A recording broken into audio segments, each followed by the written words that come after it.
მეგრულში ყველანაირ ცემას თავისი თარგმანი აქვს. ეხლა არ მოგესმათ, მეგრულში ცემის 100-ზე მეტი თარგმანი არსებობს, აბსოლუტურად ყველას ვიყენებთ, გაჩნია რითი ცემთ, როგორ ცემთ, რა ვითარებაში ცემთ, ყველა ცემას თავისი ინდივიდუალური თარგმანი აქვს და რამდენიმე მათგანს მე თვითონ ჩამოგიშლით. პირველი არის ლიახუა, ლიახუა უშუალოდ ნიშნავს ცემას, თვითონ კონკრეტულად სიტყვა, მოქმედებას აღნიშნავს, მაგრამ მეგრულში არ აღნიშნავს თუ როგორ ცემე, მე მკიმევნები რომ ცემე, მაგრამ მე მაინტერესებს როგორ ცემე, რა შედეგი მოყვა ამ ცემას. მაგრამ ლიახუა უნდა გამოთქვათ დარბილებული ლთი.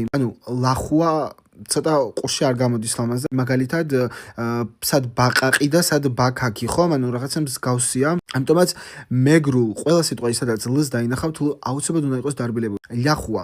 მოკლედ, თქვაშუა, ჟაჟუა, დაცუა, ჭიმბუა, ჟგართუა, ბენჭუა, ხირცქუა, ჭყვაპუა. ჭყვაპუა არის რაღაცა ეს რო გარტყა, ძალიან პატარაზე, მე მაგათაც თუ მეგრელი ტყვის რო ჭყვაპი, ჭყვაპი არის უკვე პირველ პირში, დეტალები შეღავ ჩავიძიებ, ჭყვაპი როგორ წიმეტყვის რომ ჭყვაპი, ეგრე ვხვდები რომ ეს დიდი დარტყმა არ იყო და ესეთი დარტყმა იყო რა.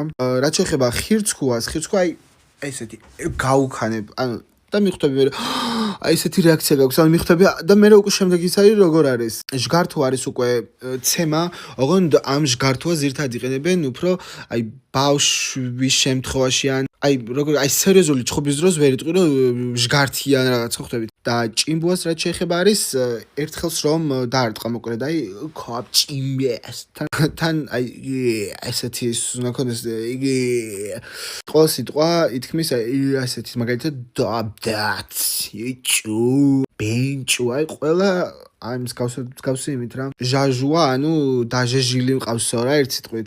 საინტერესოა რა მოკლედ. ეხლა მე ესე ვერ აგიხსნი და როგორ აგიხსნათ როგორი ცემა მოქმედებიდან გამომდინარე რა. დაამატეთ აბა მეგრელებო.